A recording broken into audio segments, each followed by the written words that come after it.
안녕하세요. 오늘은 2월 11일 금요일입니다. 예수님의 예루살렘 입성. 요한복음 12장 12절부터 19절까지 말씀입니다. 그 이튿날에는 명절에 온 큰 무리가 예수께서 예루살렘으로 오신다는 것을 듣고 종려나무 가지를 가지고 맞으러 나가 외치되 호산나 찬송하리로다. 주의 이름으로 오시는 이 곧 이스라엘의 왕이시여 하더라. 예수는 한 어린 나귀를 보고 타시니 이는 기록된 바 시온 따라 두려워하지 말라. 보라, 너의 왕이 나귀 새끼를 타고 오신다 함과 같더라.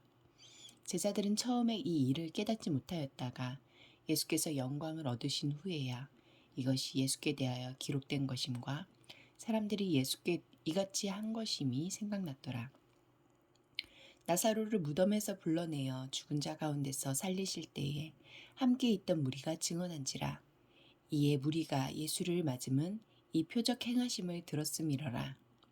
바리새인들이 서로 말하되 볼지어다. 너희 하는 일이 쓸데없다. 보라, 온 세상이 그를 따르는도다 하니라. 예수님의 예루살렘 입성. 큰 무리가 종려나무 가지를 흔들며 예수님의 예루살렘 입성을 환영했습니다. 예수님은 성경의 예언대로 어린 나귀를 타고 예루살렘으로 들어가셨습니다. 12절부터 16절까지 말씀에서 예수님은 어떤 분입니까?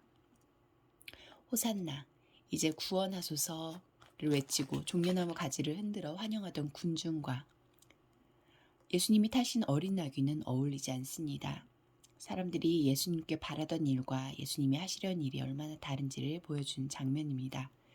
어린 나귀를 타심으로 스가랴 9장 9절의 말씀을 성취하신 예수님은 사람들이 칭송하고 우러르는 영웅이 아니라 낮고 천한 곳, 죄인들의 깊은 곳을 찾아가실 메시아로 이 땅에 오셨습니다.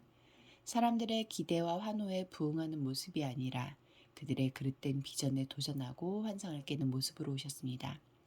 군중은 준말을 타고 로마 대신 자신들 위에 군림하는 왕이 되어달라고 요구했지만 예수님은 아버지 하나님의 뜻대로 자기 백성을 그들의 죄에서 구원할 분이 되는 일에 생명을 들이셨습니다.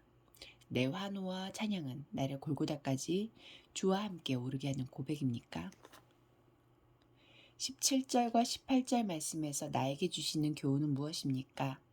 예수님께서 죽은 나사로를 살리신 일을 곁에서 목격한 사람들은 어린 나귀를 타고 예루살렘에 입성하신 예수님에 대해 증언했습니다. 하지만 며칠 지나지 않아 예수님이 하신 일을 목격한 증언도 사라져버립니다. 그들은 예수님이 죽은 사람을 살려낸 신비한 일의 증인은 자처했어도 사형을 언도한 빌라도 앞에 계신 예수님의 무죄함은 증언하지 않았습니다. 눈으로 보고도 예수님이 행하신 하나님 나라의 일을 오해한 제자들과 증언자들은 그들이 예수님께 가장 필요한 상황일 때는 그 자취를 감추었습니다. 나는 증인의 삶을 살고 있으니까. 19절 말씀에서 나에게 주신 교훈은 무엇입니까? 바리새인을 비롯한 종교 지도자들은 예수님께 쏠리는 사람들의 관심을 차단하고 예수님의 예루살렘 입성을 방해하기 위해 온갖 수단을 동원했습니다. 그러나 그들 스스로 고백한 대로 모든 것이 쓸데없는 허망한 수고였습니다. 예수께서 영광을 받으실 때, 온 세상이 예수님을 따를 때, 그리고 다시 오신 예수님이 온 세상을 심판하실 때 그들이 한 일이 정말로 쓸데없었음이 드러날 것입니다. 그런 날이 오기 전에 어서 쓸데없는 일을 멈춥시다. 기도하시겠습니다. 공동체를 위해서는 제 욕망을 채우기 위해서만 예수님의 이름을 부르지 않게 하소서.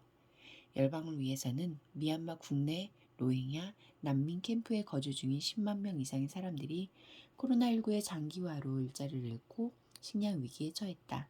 국제사회가 로힝야 난민 문제를 적극적으로 해결하도록 함께 기도하시겠습니다.